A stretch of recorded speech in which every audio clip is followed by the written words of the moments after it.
जय श्री राधे कृष्णा। ओम नमो भगवते वासुदेवाय नमः। आज के वीडियो में हम एकादशी व्रत पारण में तुलसी माता की कथा प्रस्तुत करने जा रहे हैं। ब्रह्मा जी बोले, जो विष्णु भक्त प्रातः काल स्नान करके पवित्र हो कोमल तुलसी दल से भगवान दामोदर की पूजा करता है, वे निश्चय ही मोक्ष प्राप्त करता है। जो भक्ति से रहते हैं वे यदि स्वर्ण आदि से भी भगवान की पूजा करे तो भी वे उसकी पूजा ग्रहण नहीं करते। सभी वर्णों के लिए भक्ति ही सबसे उत्कृष्ट मानी गई है। भक्तिहीन कर्म भगवान विष्णु को प्रसन्न करने वाला नहीं होता। यदि तुलसी के आधे पत्ते से भी प्रतिदिन भक्ति पूर्वक भगवान की पूजा की जाए तो भी वे स्वयं आकर दर्शन देते हैं। पूर्व काल में भक्त विष्णुदास भक्ति पूर्वक तुलसी पूजन से शीघ्र ही विष्णु धाम को चला गया हो राजा चोल उसके तुलना में गौण हो गए। अब तुलसी का महात्म्य सुनो। वे पाप का नाश और पुण्य की वृद्धि करने वाली है। अपनी लगाई हुई तुलसी जितना ही अपने मूल का विस्तार करती है उतने ही सहस्त्र युगों तक मनुष्य ब्रह्मलोक में प्रतिष्ठित होता है। यदि कोई तुलसी संयुक्त जल में स्नान करता है तो वे सब पापों से मुक्त होकर भगवान विष्णु के लोक में आनंद का अनुभव करता है। महामुनि, जो लगाने के लिए तुलसी का संग्रह करता है और लगाकर तुलसी का वन तैयार कर देता है, वे उतने से ही पाप मुक्त होकर ब्रह्मभाव को प्राप्त होता है। जिसके घर में तुलसी का बगीचा विद्यमान है उसका वे घर तीर्थ के समान है। वहाँ यमराज के दूत नहीं जाते। तुलसी वन सब पापों को नष्ट करने वाला, पुण्यमय तथा अभीष्ट कामनाओं को देने वाला है। जो श्रेष्ठ मानव तुलसी का बगीचा लगाते हैं वे यमराज को नहीं देखते। जो मनुष्य तुलसी काष्ठ संयुक्त गंध धारण करता है क्रियमाण पाप उसके शरीर का स्पर्श तक नहीं कर पाते। जहाँ तुलसी वन की छाया होती है वहीं पितरों की तृप्ति के लिए श्राद्ध करना चाहिए। जिसके मुख में, कान में और मस्तक पर तुलसी का पत्ता दिखाई देता है उसके ऊपर यमराज भी दृष्टि नहीं डाल सकते। फिर दूतों की तो बात ही क्या है। जो प्रतिदिन आदर पूर्वक तुलसी की महिमा सुनता है वे सब पापों से मुक्त होकर ब्रह्मलोक को जाता है। पूर्व काल की बात है। कश्मीर देश में हरिमेधा और सुमेधा नामक दो ब्राह्मण थे जो भगवान विष्णु की भक्ति में संलग्न रहते थे। उनके हृदय में संपूर्ण प्राणियों के प्रति दया भाव थी। वे सब तत्वों का यथार्थ मर्म समझने वाले थे। किसी समय वे दोनों श्रेष्ठ ब्राह्मण तीर्थ यात्रा के लिए चले। जाते जाते किसी दुर्गम वन में वे परिश्रम से व्याकुल हो गए। वहां उन्होंने एक स्थान पर तुलसी का वन देखा। उनमें से सुमेधा ने वे तुलसी का महान वन देखकर उसकी परिक्रमा की और भक्ति पूर्वक प्रणाम किया। ये देखकर हरिमेधा ने तुलसी का महात्म्य और फल जानने के लिए बड़ी प्रसन्नता के साथ बार बार पूछा, हे ब्राह्मण, अन्य देवताओं, तीर्थों, व्रतों और मुख्य मुख्य ब्राह्मणों के रहते हुए तुमने तुलसी वन का क्यों प्रणाम किया एवं उसकी परिक्रमा क्यों की? सुमेधा बोला, महाभाग सुनो, यहाँ धूप सता रही है इसलिए हम लोग उस बरगद के समीप चलते हैं। उसकी छाया में बैठकर मैं यथार्थ रूप से सब बात बताऊंगा। वहाँ विश्राम करके सुमेधा ने हरिमेधा से कहा, विप्रवर, पूर्व काल में दुर्वासा के शाप से जब इंद्र का ऐश्वर्य छीन गया था उस समय ब्रह्मा आदि देवताओं और असुरों ने मिलकर क्षीर सागर का मंथन किया था। उससे ऐरावत हाथी, कल्प वृक्ष, चंद्रमा, लक्ष्मी, उच्चे श्रवा घोड़ा, कौस्तुभ मणि तथा धन्वंतरी रूप भगवान श्री हरि और दिव्य औषधियां प्रकट हुई। तदंतर अजरता और अमरता प्रदान करने वाले उस अमृत कलश को दोनों हाथों में लिए हुए श्री विष्णु बड़े हर्ष को प्राप्त हुए। उनके नेत्रों से आनंद के अश्रु की कुछ बूंदें उस अमृत के ऊपर गिरी। उनसे तत्काल ही मंडलाकार तुलसी उत्पन्न हुई। इस प्रकार वहां प्रकट हुई लक्ष्मी तथा तुलसी को ब्रह्मा आदि देवताओं ने श्री हरि की सेवा में समर्पित कर दिया और भगवान ने उन्हें ग्रहण कर लिया। तब से तुलसी जी जगदीश्वर श्री विष्णु की अत्यंत प्रिय करने वाली हो गई। संपूर्ण देवता भगवत प्रिया तुलसी की श्री विष्णु के समान ही पूजा करते हैं। भगवान नारायण संसार के रक्षक हैं और तुलसी उनकी प्रियतमा है, इसलिए मैंने उन्हें प्रणाम किया है। सुमेधा इस प्रकार कह ही रहे थे कि सूर्य के समान अत्यंत तेजस्वी एक विशाल विमान उनके निकट ही दिखाई दिया। उन दोनों के आगे ही वे बरगद का वृक्ष गिर पड़ा और उससे दो दिव्य पुरुष निकले जो अपने तेज से सूर्य के समान संपूर्ण दिशाओं को प्रकाशित कर रहे थे। उन दोनों ने हरि मेधा और सुमेधा को प्रणाम किया। उन्हें देखकर वे दोनों ब्राह्मण भय से विवल हो गए और आश्चर्यचकित होकर बोले, आप दोनों कौन हैं? देवताओं के समान आपका सर्व मंगल में स्वरूप है। आप नूतन मंदार की माला धारण किए हुए देवता प्रतीत हो रहे हैं। उन दोनों के इस प्रकार पूछने पर वृक्ष से निकले हुए पुरुष बोले, विप्रवरो, आप दोनों ही हमारे माता पिता और गुरु हैं। बंधु आदि भी आप ही हैं, आप ही दोनों हैं। इतना कहकर उनमें से जो ज्येष्ठ था वे बोला, मेरा नाम आस्तिक है, मैं देवलोक का निवासी हूँ। एक दिन मैं नंदन वन में एक पर्वत पर क्रीड़ा करने के लिए गया। वहाँ देवांगनाओं ने मेरे साथ इच्छा अनुसार विहार किया। उस समय युवतियों के मोती और बेला के हार तपस्या करते हुए लोमश मुनि के ऊपर गिर पड़े। वे सब देखकर मुनि को बड़ा क्रोध हुआ। उन्होंने सोचा, स्त्रियां तो परतंत्र होती हैं, अतः ये उनका अपराध नहीं, ये दुराचारी आस्तिक ही शाप पाने योग्य है। ऐसा निश्चय करके उन्होंने मुझे शाप दे दिया, अरे तू भ्रम राक्षस होकर बरगद के वृक्ष पर निवास कर। फिर मैंने विनय पूर्वक जब उन्हें प्रसन्न किया, तब उन्होंने शाप से मुक्त होने की अवधि भी निश्चित कर दी। जब तू किसी ब्राह्मण के मुख से भगवान विष्णु का नाम और तुलसी दल की महिमा सुनेगा, तब तत्काल तुझे उत्तम मोक्ष प्राप्त होगा। इस प्रकार मुनि का शाप पाकर मैं चिरकाल से अत्यंत दुखी हो इस वट वृक्ष पर निवास कर रहा था। आज देववश आप दोनों के दर्शन से मुझे निश्चय ही ब्राह्मण के शाप से छुटकारा मिल गया है। अब मेरे इस दूसरे साथी की कथा सुनिए। ये पहले एक श्रेष्ठ मुनि थे और सदा गुरु की सेवा में ही लगे रहते थे। एक समय गुरु की आज्ञा का उल्लंघन करके ये भ्रम राक्षस भाव को प्राप्त हो गए, किंतु आपके प्रसाद से इस समय इनकी भी ब्राह्मण के शाप से मुक्ति हो गई। आप दोनों ने तीर्थ यात्रा का फल तो यही साध लिया। ऐसा कहकर वे दोनों उन श्रेष्ठ ब्राह्मणों को बार बार प्रणाम करके उनकी आज्ञा लेकर प्रसन्नता पूर्वक दिव्य धाम को गए। तत्पश्चात वे दोनों श्रेष्ठ मुनि परस्पर पुण्यमय तुलसी की प्रशंसा करते हुए तीर्थ यात्रा के लिए चल दिए। इसलिए भगवान विष्णु को प्रसन्नता देने वाले इस तुलसी वन तुलसी के पौधे की पूजा अवश्य करनी चाहिए। एक बार कार्तिकेय जी ने महादेव जी से कहा, प्रभु, मैं आपसे ये जानना चाहता हूँ कि कौन सा ऐसा वृक्ष है जिसका पत्ता और फूल भी मोक्ष प्रदान करने वाला है। महादेव जी बोले, बेटा, सब प्रकार के पत्तों और पुष्पों की अपेक्षा तुलसी ही श्रेष्ठ मानी गई है। वे परम मंगलमय, समस्त कामनाओं को पूर्ण करने वाली, शुद्ध, श्री विष्णु को अत्यंत प्रिय तथा वैष्णवी नाम धारण करने वाली है।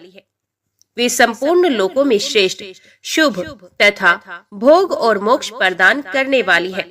भगवान श्री विष्णु ने पूर्व काल में संपूर्ण लोकों का हित करने के लिए तुलसी का वृक्ष रोपा था। तुलसी के पत्ते और पुष्प सब धर्मों में प्रतिष्ठित हैं। जैसे भगवान श्री विष्णु को लक्ष्मी और मैं दोनों प्रिय हैं, उसी प्रकार ये तुलसी देवी भी परम प्रिय है। हम तीन के सिवा कोई चौथा ऐसा नहीं जान पड़ता जो भगवान को इतना प्रिय हो। तुलसी दल के बिना दूसरे फलों, फूलों, पत्तों तथा चंदन आदि के लेपों से भगवान श्री विष्णु को उतना संतोष नहीं होता। जिसने तुलसी दल के द्वारा पूर्ण श्रद्धा के साथ प्रतिदिन भगवान श्री विष्णु का पूजन किया है, उसने दान, होम, यज्ञ और व्रत आदि सब पूर्ण किए हैं। तुलसी दल से भगवान की पूजा कर लेने पर कांति, सुख, भोग सामग्री, यश, लक्ष्मी, श्रेष्ठ कुल, शील पत्नी, पुत्र कन्या, धन राज्य, आरोग्य, ज्ञान, विद्वान, वेद, वेदांग, शास्त्र, पुराण, तंत्र और संहिता सब कुछ मैं कर तलक समझता हूँ। जैसे पुण्य सलिला गंगा मुक्ति प्रदान करने वाली है, उसी प्रकार ये तुलसी भी कल्याण करने वाली है। सकंद, यदि मंजरे युक्त तुलसी पत्रों के द्वारा भगवान श्री विष्णु की पूजा की जाए तो उसके पुण्य फल का वर्णन करना असंभव है। जहाँ तुलसी का वन है वहीं भगवान श्री विष्णु की समीपता है तथा वहीं ब्रह्मा और लक्ष्मी जी भी संपूर्ण देवताओं के साथ विराजमान है। इसलिए अपने निकटवर्ती स्थान में तुलसी देवी को रोपकर उनकी पूजा अवश्य करनी चाहिए। तुलसी के निकट जो स्तोत्र, मंत्र आदि का जप किया जाता है वे सब अनंत गुना फल देने वाला होता है। प्रेत, पिशाच, कुष्मांड, ब्रह्म राक्षस, भूत और दैत्य आदि सब तुलसी के वृक्ष से दूर भागते हैं। ब्रह्म हत्या आदि पाप तथा पाप और खोटे विचार से उत्पन्न होने वाले रोग ये सब तुलसी वृक्ष के समीप नष्ट हो जाते हैं।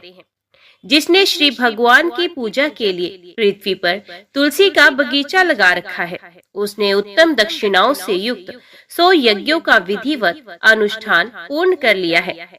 जो श्री भगवान के प्रतिमाओं तथा शालिग्राम शिलाओं पर चढ़े हुए तुलसी दल को प्रसाद के रूप में ग्रहण करता है, वे श्री विष्णु के सायुज्य को प्राप्त होता है।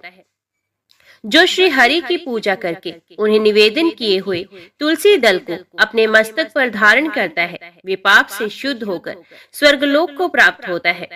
कलयुग में तुलसी का पूजन, कीर्तन, ध्यान, रोपण और धारण करने से वे पाप को जलाती और स्वर्ग एवं मोक्ष प्रदान करती है। जो तुलसी के पूजन आदि का दूसरों को उपदेश देता और स्वयं भी आचरण करता है, वे भगवान श्री लक्ष्मीपति के परम धाम को प्राप्त होता है। जो वस्तु भगवान श्री विष्णु को प्रिय जान पड़ती है, वे मुझे भी अत्यंत प्रिय है। श्राद्ध और यज्ञ आदि कार्यों में तुलसी का एक भी पत्ता महान पुण्य प्रदान करता है। जिसने तुलसी की सेवा की है, उसने गुरु, ब्राह्मण, देवता और तीर्थ सबका भली भांति सेवन किया है। इसलिए षडानन, तुम तुलसी का सेवन करो। जो शिखा में तुलसी स्थापित करके प्राणों का परित्याग करता है, वे पाप राशि से मुक्त हो जाता है। राजसूय आदि यज्ञ, भांति भांति के व्रत तथा संयम के द्वारा धीर पुरुष जिस गति को प्राप्त करता है, वहीं उसे तुलसी की सेवा से मिल जाती है। तुलसी के एक पत्र से श्री हरि की पूजा करके मनुष्य वैष्णव तप को प्राप्त करता है। उसके लिए अन्यान्य शास्त्रों के विस्तार की क्या आवश्यकता है। जिसने तुलसी की शाखा तथा कोमल पत्तियों से भगवान श्री विष्णु की पूजा की है, वे कभी माता का दूध नहीं पीता, उसका पुनर्जन्म नहीं होता। कोमल तुलसी दलों के द्वारा प्रतिदिन श्रीहरि की पूजा करके मनुष्य अपनी सैकड़ों और हजारों पीढ़ियों को पवित्र कर सकता है। तात, ये मैंने तुमसे तुलसी के प्रधान गुण बतलाए हैं। संपूर्ण गुणों का वर्णन तो बहुत अधिक समय लगाने पर भी नहीं हो सकता। ये उपाख्यान पुण्य राशि का संचय करने वाला है। जो प्रतिदिन इसका श्रवण करता है, वे पूर्व जन्म के किए हुए पाप तथा जन्म मृत्यु के बंधन से मुक्त हो जाता है।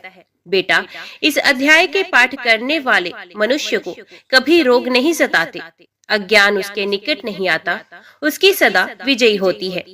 ब्राह्मणों ने कहा, गुरुदेव, हमने आपके मुख से तुलसी के पत्र और पुष्प का शुभ महात्म्य सुना, जो भगवान श्री विष्णु को बहुत ही प्रिय है। अब हम लोग तुलसी के पुण्य में स्तोत्र का श्रवण करना चाहते हैं। व्यास जी बोले, हे ब्राह्मणों, पहले सकंद पुराण में मैं जो कुछ बतला आया हूँ वो यहाँ भी कहता हूँ। शैतानंद मुनि के शिष्य कठोर व्रत का पालन करने वाले थे। उन सबों ने एक दिन अपने गुरु को प्रणाम करके परम पुण्य और हित की बात पूछी। शिष्यों ने कहा, हे नाथ, ब्रह्मवेत्ताओं में श्रेष्ठ, आपने पूर्व काल में ब्रह्मा जी के मुख से तुलसी जी के जिस स्तोत्र का श्रवण किया था, उसको हम आपसे सुनना चाहते हैं।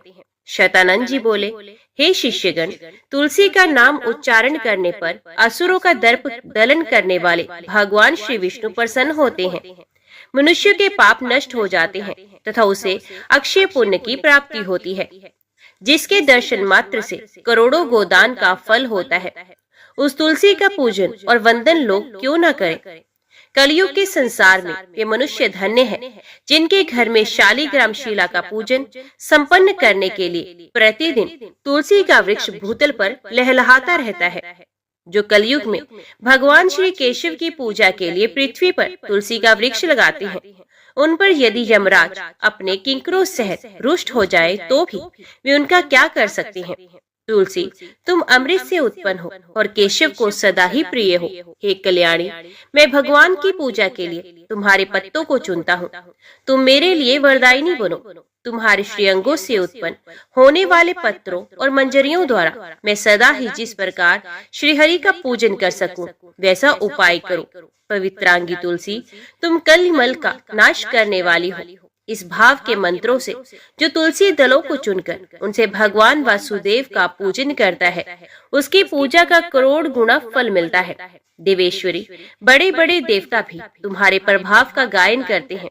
मुनि, सिद्ध, गंधर्व, पाताल निवासी, साक्षात नागराज शेष तथा संपूर्ण देवता भी तुम्हारे प्रभाव को नहीं जानते हैं। केवल भगवान श्री विष्णु ही तुम्हारी महिमा को पूर्ण रूप से जानते हैं। जिस समय क्षीर समुद्र के मंथन का उद्योग प्रारंभ हुआ था, उस समय श्री विष्णु के आनंदांश से तुम्हारा प्रादुर्भाव हुआ। पूर्व काल में श्री हरि ने तुम्हें अपने मस्तक पर धारण किया था। देवी, उस समय श्री विष्णु के शरीर का संपर्क पाकर तुम परम पवित्र हो गई हो। तुलसी, मैं तुम्हें प्रणाम करता हूँ। तुम्हारे श्रीअंग से उत्पन्न पत्रों द्वारा जिस प्रकार श्री हरि की पूजा कर सकूं, ऐसी कृपा करो, जिससे मैं निर्विघ्नता पूर्वक परम गति को प्राप्त हूँ। साक्षात श्री कृष्ण ने तुम्हें गोमती तट पर लगाया और बढ़ाया था। वृंदावन में विचरते समय उन्होंने संपूर्ण जगत और गोपियों के हित के लिए तुलसी का सेवन किया। जगत प्रिय तुलसी, पूर्व काल में वशिष्ठ जी के कथना अनुसार श्री रामचंद्र जी ने भी राक्षसों का वध करने के उद्देश्य से सरयू के तट पर तुम्हें लगाया था। तुलसी देवी, मैं तुम्हें प्रणाम करता हूँ। श्री रामचंद्र जी से वियोग हो जाने पर अशोक वाटिका में रहते हुए जनक किशोरी सीता ने तुम्हारा ही ध्यान किया था, जिससे उन्हें पुण्य अपने प्रियतम का समागम प्राप्त हुआ। पूर्व काल में हिमालय पर्वत पर भगवान शंकर की प्राप्ति के लिए पार्वती देवी ने तुम्हें लगाया और अपनी अभीष्ट सिद्धि के लिए तुम्हारा सेवन किया था। तुलसी देवी, मैं तुम्हें नमस्कार करता हूँ। संपूर्ण देवांगनाओं और किन्नरों ने भी दुस्वपन का नाश करने के लिए नंदन वन में तुम्हारा सेवन किया था। देवी, तुम्हें मेरा नमस्कार है। धर्मरान्य गया में साक्षात पितरों ने तुलसी का सेवन किया था। दंडकारण्य में भगवान श्री रामचंद्र ने अपने हित साधन की इच्छा से परम पवित्र तुलसी का वृक्ष लगाया तथा लक्ष्मण और सीता ने भी बड़ी भक्ति के साथ उसे पोसा था। जिस प्रकार शास्त्रों में गंगा जी को त्रिभुवन व्यापिनी कहा गया है, उसी प्रकार तुलसी देवी भी संपूर्ण चराचर जगत में दृष्टि गोचर होती हैं। तुलसी का ग्रहण करके मनुष्य पातकों से मुक्त हो जाता है। अरे और तो और मनीश्वरों, तुलसी के सेवन से ब्रह्म हत्या भी दूर हो जाती है। तुलसी के पत्ते से टपकता हुआ जल जो अपने सर पर धारण करता है, उसे गंगा स्नान और 10 गोदान का फल प्राप्त होता है। देवी, मुझ पर प्रसन्न हो। देवेश्वरी, हरि प्रिय, मुझ पर प्रसन्न हो जाओ। क्षीर सागर के मंथन से प्रकट हुई तुलसी देवी, मैं तुम्हें प्रणाम करता हूँ। द्वादशी की रात्रि में जागरण करके जो इस तुलसी स्तोत्र का पाठ करता है, भगवान श्री विष्णु उसके 32 अपराध क्षमा करते हैं। बाल्यावस्था, कुमार अवस्था, जवानी और बुढ़ापे में जितने पाप किए होते हैं, वे सब तुलसी स्तोत्र के पाठ से नष्ट हो जाते हैं। तुलसी के स्तोत्र से संतुष्ट होकर भगवान सुख और अभ्युदय प्रदान करते हैं। जिस घर में तुलसी का स्तोत्र लिखा हुआ विद्यमान रहता है, उसका कभी अशुभ नहीं होता। उसका सब कुछ मंगलमय होता है, किंचित भी अमंगल नहीं होता। उसके लिए सदा सुकाल रहता है। वे घर प्रचुर धन धान्य से भरा रहता है। तुलसी स्तोत्र का पाठ करने वाले मनुष्य के हृदय में भगवान श्री विष्णु के प्रति अविचल भक्ति होती है तथा उसका वैष्णवों से कभी वियोग नहीं होता है। इतना ही नहीं, उसकी बुद्धि कभी अधर्म में नहीं प्रवृत्त होती। जो द्वादशी की रात्रि में जागरण करके तुलसी स्तोत्र का पाठ करता है, उसे करोड़ों तीर्थों के सेवन का फल मिलता है। धर्मराज ने तुलसी की महिमा बताते हुए कहा, ब्राह्मण पत्तों की जितनी जातियां हैं, उन सब में तुलसी भगवान श्री विष्णु को अधिक प्रिय है। पुष्कर आदि जितने तीर्थ हैं, गंगा आदि जितनी नदियां हैं तथा वसुदेव आदि जो देवता हैं, वे सभी तुलसी दल में निवास करते हैं। अतः तुलसी सर्वदा और सब समय भगवान श्री विष्णु को प्रिय है। कमल और मालती का फूल छोड़कर तुलसी का पत्ता ग्रहण करें और उसके द्वारा भक्ति पूर्वक माधव की पूजा करें। उसके पुण्य फल का पूरा वर्णन करने में शेष भी समर्थ नहीं है। जो बिना स्नान किए ही देव कार्य या पितृ कार्य के लिए तुलसी का पत्ता तोड़ता है, उसका सारा कर्म निष्फल हो जाता है तथा वे पंचगव्य पान करने से शुद्ध होता है। जैसे हरि बहुत तेरे रोगों को तत्काल हर लेते हैं, उसी प्रकार तुलसी दरिद्रता और दुख भोग आदि से संबंध रखने वाले अधिक से अधिक पापों को भी शीघ्र ही दूर कर देती है। तुलसी काले रंग के पत्तों वाली हो या हरे रंग की, उसके द्वारा श्री मधुसूदन की पूजा करने से प्रत्येक मनुष्य विशेष भगवान का भक्त नर से नारायण हो जाता है। जो पूरे वैशाख भर तीनों संध्याओं के समय तुलसी दल से मधुहंता श्री हरि का पूजन करता है, उसका पुण्य इस संसार में जन्म नहीं होता है। फूल और पत्तों के ना मिलने पर अन्न आदि के द्वारा धान, गेहूं, चावल अथवा जौ के द्वारा भी सदा श्री हरि का पूजन करे। तत्पश्चात सर्वदेवमय भगवान विष्णु की प्रदक्षिणा करे। इसके बाद देवताओं, मनुष्यों, पितरों तथा चराचर जगत का तर्पण करना चाहिए। अभी श्रवण कीजिए शिव द्वारा वर्णित तुलसी शालिग्राम तथा प्रयाग तीर्थ का महात्म्य। शिव ने नारद से कहा, भगवान शिव बोले, हे नारद सुनो, अब मैं तुलसी का महात्म्य बताता हूँ, जिसे सुनकर मनुष्य जन्म से लेकर मृत्यु पर्यंत किए हुए पाप से छुटकारा पा जाता है। तुलसी का पत्ता, फूल, फल, मूल, शाखा, शाल, तना और मिट्टी आदि सभी पावन है। जिनका मृत शरीर तुलसी काष्ठ की आग से जलाया जाता है, वे विष्णु लोक में जाते हैं। मृत पुरुष यदि अगम्य गमन आदि महान पापों से ग्रस्त हो तो भी तुलसी काष्ठ की अग्नि से देह का दाह संस्कार होने पर वे शुद्ध हो जाता है। जो मृत पुरुष के संपूर्ण अंगों में तुलसी का काष्ठ देकर पश्चात उसका दाह संस्कार करता है, वे भी पाप से मुक्त हो जाता है। जिसकी मृत्यु के समय श्रीहरि का कीर्तन और स्मरण हो तथा तुलसी की लकड़ी से उसके शरीर का दाह किया जाए, उसका पुनर्जन्म नहीं होता। यदि दाह संस्कार के समय अन्य लकड़ियों के भीतर एक भी तुलसी का काष्ठ हो तो करोड़ों पापों से युक्त होने पर भी मनुष्य की मुक्ति हो जाती है। तुलसी की लकड़ी से मिश्रित होने पर सभी काष्ठ पवित्र हो जाते हैं। तुलसी काष्ठ की अग्नि से मृत मनुष्य का दाह होता देख विष्णु दूत ही आकर उसे वैकुंठ में ले जाते हैं। यमराज के दूत उसे नहीं ले जा सकते। वे करोड़ों जन्मों के पापों से मुक्त हो भगवान श्री विष्णु को प्राप्त होता है। जो मनुष्य तुलसी काष्ठ की अग्नि में जलाए जाते हैं, उन्हें विमान पर बैठाकर वैकुंठ में जाते देख देवता उनके ऊपर पुष्पांजलि चढ़ाते हैं। ऐसे पुरुष को देखकर भगवान विष्णु और शिव संतुष्ट होते हैं तथा श्री जनार्दन उसके सामने जाकर हाथ पकड़कर उसे अपने धाम में ले जाते हैं। जिस अग्निशाला अथवा शमशान भूमि में घी के साथ तुलसी काष्ठ की अग्नि प्रज्वलित होती है, वहां जाने से मनुष्य का पातक भस्म हो जाता है।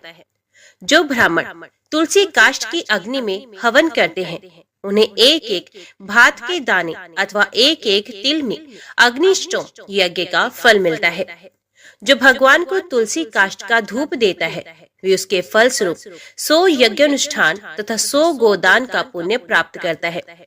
जो तुलसी की लकड़ी की आंच से भगवान का नैवेद्य तैयार करता है, उसका वे अन्न यदि थोड़ा सा भी भगवान केशव को अर्पण किया जाए तो वे मेरु के समान अन्नदान का फल देने वाला होता है। जो तुलसी काष्ठ की आग से भगवान के लिए दीपक जलाता है उसे 10 करोड़ दीप दान का पुण्य मिलता है। इस लोक में पृथ्वी पर उसके समान वैष्णव दूसरा कोई नहीं होता। जो भगवान श्री कृष्ण को तुलसी काष्ठ का चंदन अर्पण करता तथा उनके श्री विग्रह में उस चंदन को भक्ति पूर्वक लगाता है वे सदा श्री हरि के समीप रमण करता है। जो मनुष्य अपने अंग में तुलसी की कीचड़ लगाकर श्री विष्णु का पूजन करता है उसे एक ही दिन में 100 दिनों के पूजन का पुण्य मिलता है। जो पितरों के पिंड में तुलसी दल मिलाकर दान करता है उसके दिए हुए एक दिन के पिंड से पितरों को 100 वर्षों तक तृप्ति बनी रहती है। तुलसी की जड़ की मिट्टी के द्वारा विशेष रूप से स्नान करना चाहिए। इससे जब तक वे मिट्टी शरीर में लगी रहती है तब तक स्नान करने वाले पुरुष को तीर्थ स्नान का फल मिलता है। जो तुलसी की नई मंजरी से भगवान की पूजा करता है उसे नाना प्रकार के पुष्पों द्वारा किए हुए पूजन का फल मिलता है। जब तक सूर्य और चंद्रमा है तब तक वे उसका पुण्य भोगता है। जिस घर में तुलसी वृक्ष का बगीचा है उसके दर्शन और स्पर्श से भी ब्रह्म हत्या आदि सारे पाप नष्ट हो जाते हैं। जिस घर, गांव अथवा वन में तुलसी का वृक्ष हो वहाँ जगदीश्वर श्री विष्णु प्रसन्नचित होकर निवास करते हैं। उस घर में दरिद्रता नहीं आती और वे बंधुओं से वियोग नहीं होता। जहाँ तुलसी विराजमान होती है वहाँ दुख, भय और रोग नहीं ठहरते। यूं तो तुलसी सर्वत्र ही पवित्र होती है किंतु पुण्य क्षेत्र में वे अधिक पावन मानी गई है। भगवान के समीप पृथ्वी तल पर तुलसी को लगाने से सदा विष्णु पर बैकुंठ धाम की प्राप्ति होती है। तुलसी द्वारा भक्ति पूर्वक पूजित होने पर शांति कारक भगवान श्री हरि भयंकर उत्पातों, रोगों तथा अनेक दुर्निमित्तों का भी नाश करते हैं। जहाँ तुलसी की सुगंध लेकर हवा चलती है वहाँ की 10 दिशाएं और चारों प्रकार के जीव पवित्र हो जाते हैं। मुनि श्रेष्ठ, जिस ग्रह में तुलसी के मूल की मिट्टी मौजूद है वहाँ संपूर्ण देवता तथा कल्याण में भगवान श्री हरि सर्वदा स्थित रहते हैं। ब्राह्मण तुलसी वन की छाया जहाँ जहाँ जाती हो वहाँ पितरों की तृप्ति के लिए तर्पण करना चाहिए। नारद, जहाँ तुलसी का समुदाय पड़ा हो वहाँ किया हुआ पिंडदान आदि पितरों के लिए अक्षय होता है। तुलसी की जड़ में ब्रह्मा, मध्य भाग में भगवान जनार्दन तथा मंजरी में श्री रुद्र देव का निवास है। इसी से वे पावन मानी गई है। विशेष शिव मंदिर में यदि तुलसी का वृक्ष लगाया जाए तो उससे जितने बीज तैयार होते हैं उतने ही युगों तक मनुष्य स्वर्गलोक में निवास करता है। जो पार्वण श्रद्धा के अवसर पर श्रावण मास में तथा संक्रांति के दिन तुलसी का पौधा लगाता है उसके लिए वे अत्यंत पुण्यदायिनी होती है। जो प्रतिदिन तुलसी दल से भगवान की पूजा करता है वे यदि दरिद्र हो तो धनवान हो जाता है। तुलसी की मूर्ति संपूर्ण सिद्धियां प्रदान करती है। वे श्री कृष्ण की कीर्ति प्रदान करती है। जहाँ शालिग्राम की शिला होती है वहाँ श्री हरि का सानिध्य बना रहता है। वहाँ किया हुआ स्नान और दान काशी से 100 गुना अधिक महत्वशाली है। शालिग्राम की पूजा से कुरुक्षेत्र, प्रयाग तथा नैमिषारण्य की अपेक्षा कोटि गुना पुण्य मिलता है। जहाँ कहीं शालिग्राम में मुद्रा हो वहाँ काशी का सारा पुण्य प्राप्त हो जाता है। मनुष्य ब्रह्म हत्या आदि जो कुछ पाप करता है वे सब शालिग्राम शिला की पूजा से शीघ्र ही नष्ट हो जाता है। नारद, अब मैं वेदों में कही हुई प्रयाग तीर्थ की महिमा का वर्णन करता हूँ। जो मनुष्य पुण्य कर्म करने वाले हैं वे ही प्रयाग में निवास करते हैं। जहाँ गंगा, यमुना, सरस्वती तीनों नदियों का संगम है वही तीर्थ प्रवर प्रयाग है। वे देवताओं के लिए भी दुर्लभ है। इसके समान तीर्थ तीनों लोकों में ना कोई हुआ है और ना ही कोई होगा। जैसे ग्रहों में सूर्य और नक्षत्र में चंद्रमा श्रेष्ठ है उसी प्रकार सब तीर्थों में प्रयाग नामक तीर्थ उत्तम है। विद्वान जो प्रातःकाल प्रयाग में स्नान करता है वे महान पाप से मुक्त हो परम पद को प्राप्त होता है। जो दरिद्रता को दूर करना चाहता हो उसे प्रयाग में जाकर कुछ दान करना चाहिए। जो मनुष्य प्रयाग में जाकर वहां स्नान करता है वे धनवान और दीर्घजीवी होता है। वहां जाकर मनुष्य अक्षयवट का दर्शन करता है। उसके दर्शन मात्र से ब्रह्महत्या का पाप नष्ट होता है।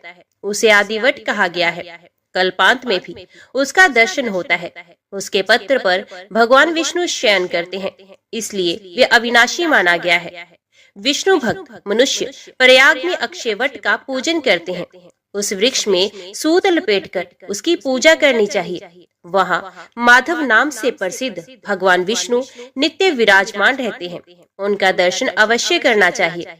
ऐसा करने वाला पुरुष महापापों से छुटकारा पाता है।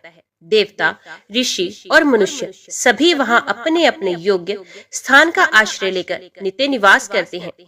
गो हत्यारा, चांडाल, दुष्ट, दूषित हृदय, बालघाती तथा अज्ञानी मनुष्य भी यदि वह मृत्यु को प्राप्त होता है तो चतुर्भुज रूप धारण करके सदा ही वैकुंठ धाम में निवास करता है। जो मानव प्रयाग में माघ स्नान करता है उसे प्राप्त होने वाले पुण्य फल की कोई गणना नहीं। भगवान नारायण प्रयाग में स्नान करने वाले पुरुषों को भोग और मोक्ष प्रदान करते हैं। जैसे ग्रहों में सूर्य और नक्षत्रों में चंद्रमा श्रेष्ठ है, उसी प्रकार महीनों में माघ मास श्रेष्ठ है। ये सभी कर्मों के लिए उत्तम है।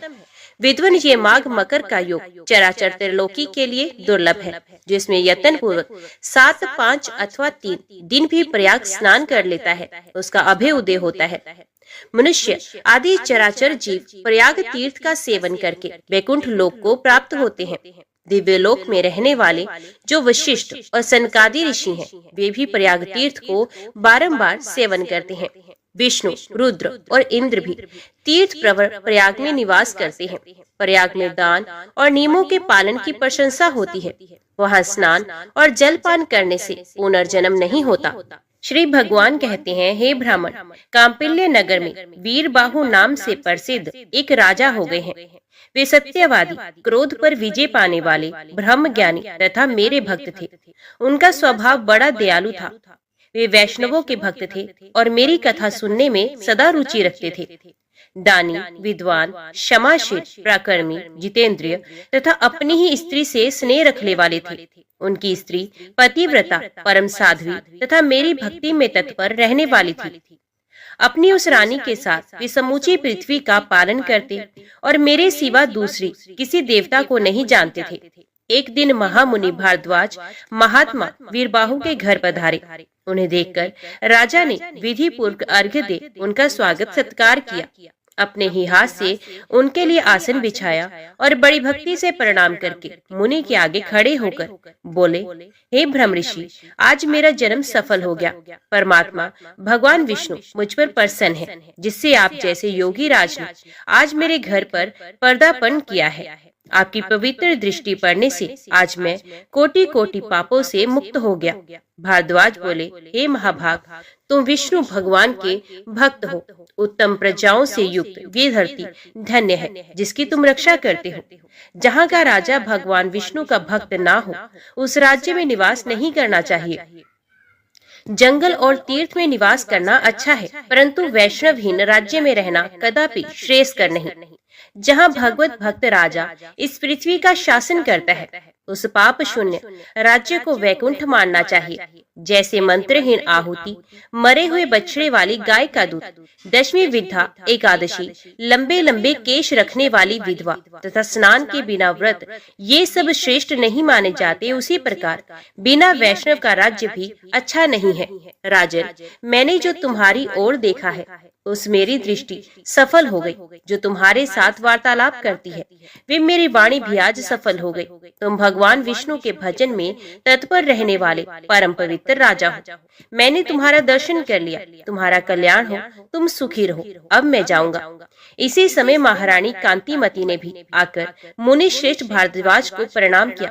तब मुनि ने उन्हें आशीर्वाद देते हुए कहा, सुंदरी, तुम सौभाग्यवती और पतिव्रता रहो। शुभे, भगवान विष्णु में तुम्हारी अविचल भक्ति हो।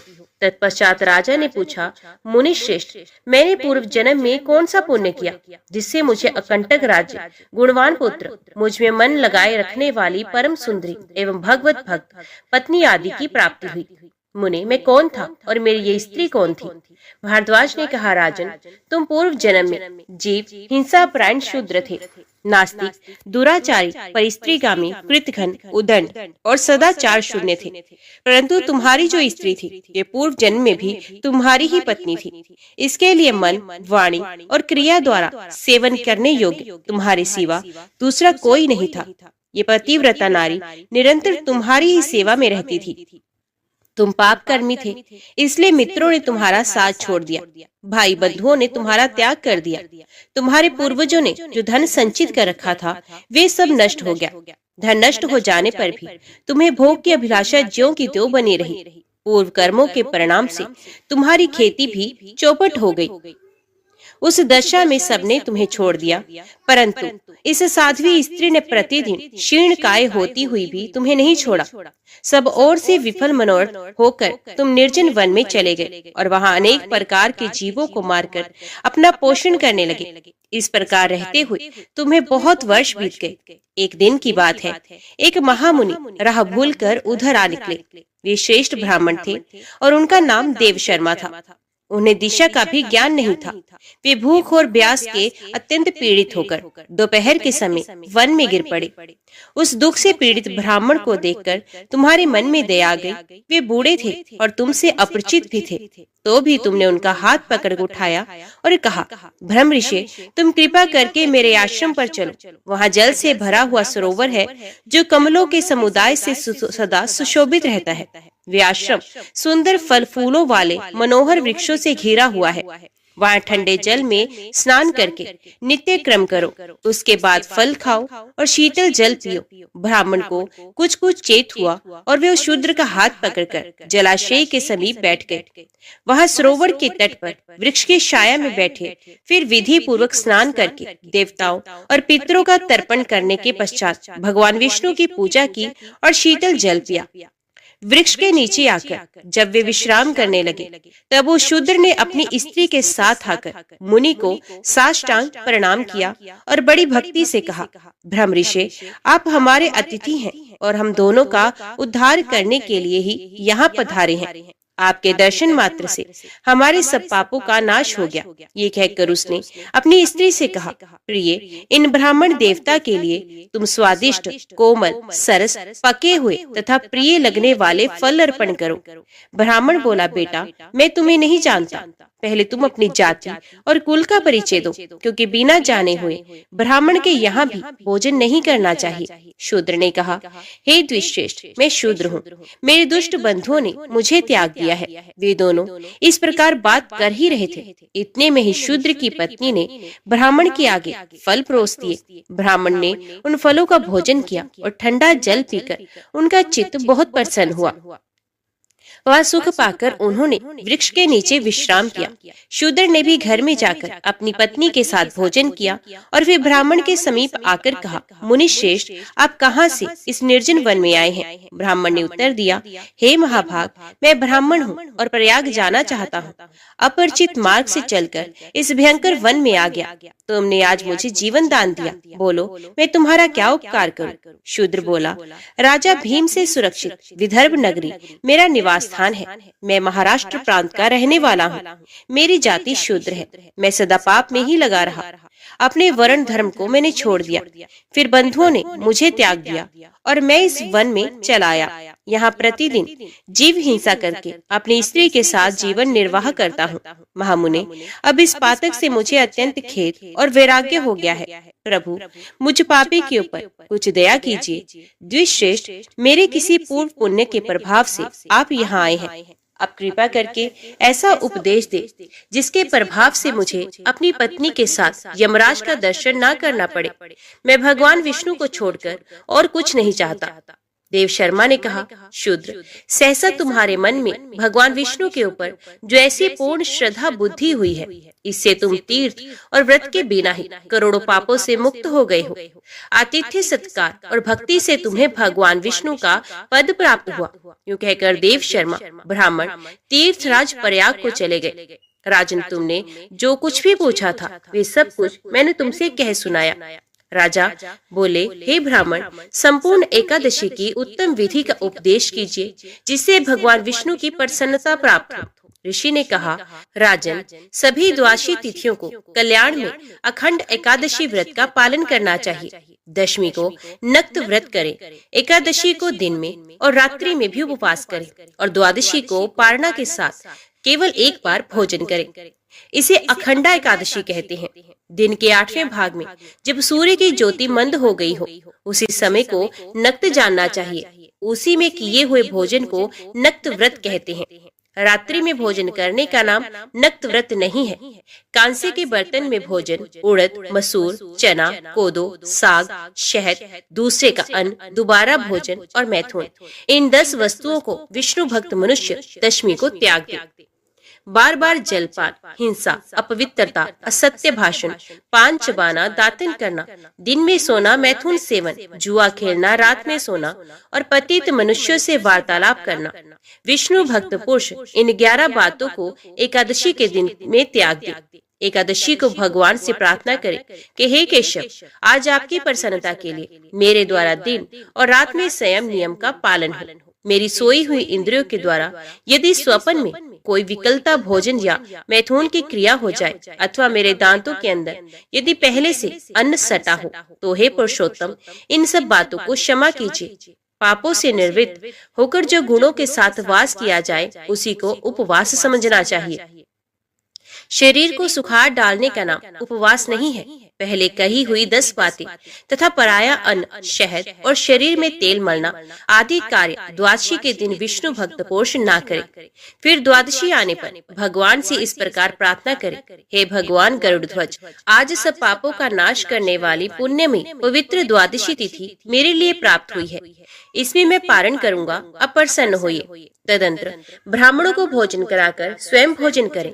इस विधि से जब तक वर्ष की समाप्ति हो तब तक विद्वान पुरुष एकादशी व्रत करता रहे।